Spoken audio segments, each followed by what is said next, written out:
Who's your money on? Yeah, if I knew that, I'd be a rich man. But I am so looking forward to this race. Can OMANYARA become the first Kenyan to win this title in 60 years? Or will it be Akani Simbine successfully defending his crown and joining Don Quarry and Linford Christie as the only three men to do so? The African champion and the defending champion drawn in adjacent lanes, and a little touch of the fist there, maximum respect between them. This is a massive, massive moment for them and a great moment for athletics.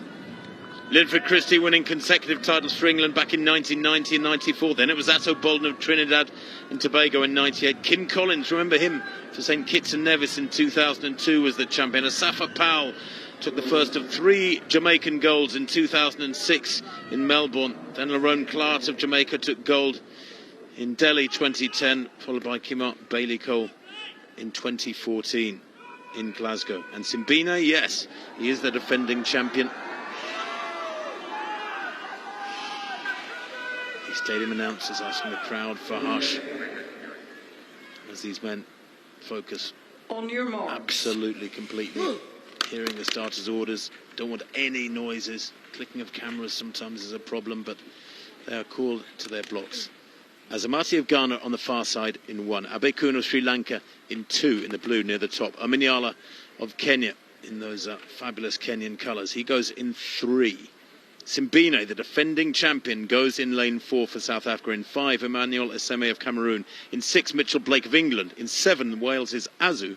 And Rohan Browning of Australia nearest the camera. Set. Good start there from OMANYARA. He's got the jump on Simbine at the moment. OMANYARA's going away with this one. He will not be caught. This is justice for the man who couldn't do himself justice in Eugene. He takes the gold for Kenya.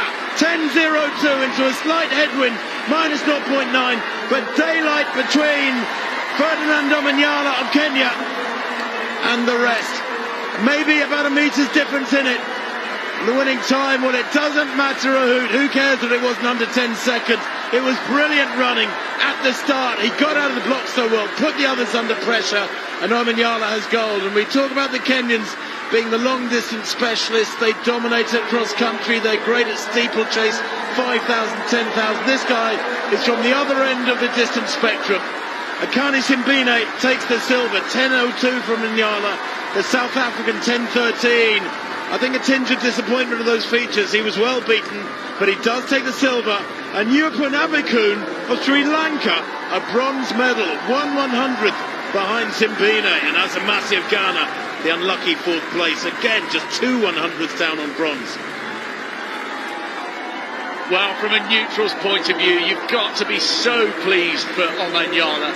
It was an awful way for him to arrive at the World Championship as one of the fastest men in the world this year, only having 3 hours to prepare for his heat. It was a hopeless quest to try and taste glory and gold in Eugene.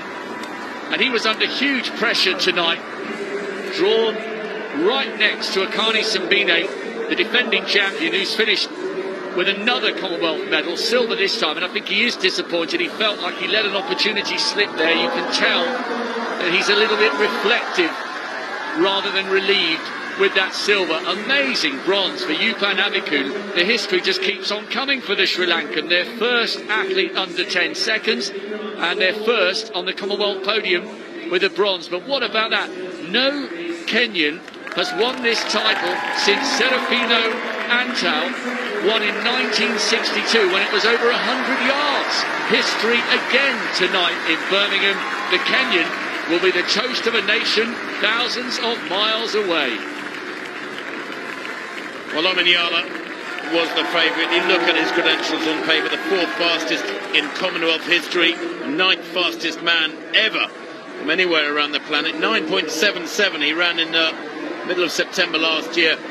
And there was never any doubt about it. He led from the very first stride. Simbine tightening up there with the pressure of trying to get back. That's more than a metre lead. Great running on the near side from Browning, who just got out dipped. It was so tight. You look at the place times, I'm telling you, from 2nd place down to 6th place, just 7 100ths of a second. I mean, that is a very, very tight finish indeed. I thought it looked there 20 metres out like Browning was going to get a medal. Yeah, I did, because he was closing, and then it all got a little bit tight on the line.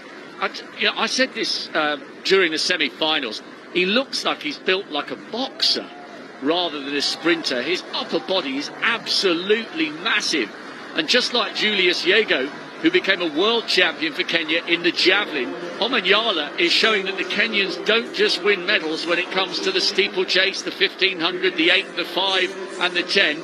He is a history maker and a record breaker for the proud East African nation. And I wonder how many more Kenyans will want to get into sprinting after seeing what Omanyala has done here in Birmingham and around the World's Diamond League circuit over the last couple of years. That was superb. Wasn't it just?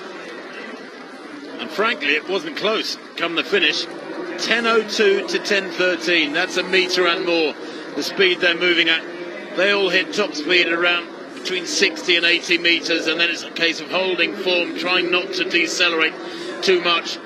But Omanyala, he is tight there over the last 20 metres, but that was partly because he was smiling so widely, I think, when he knew the gold was in the bag. Abekun second to right. What a run from him.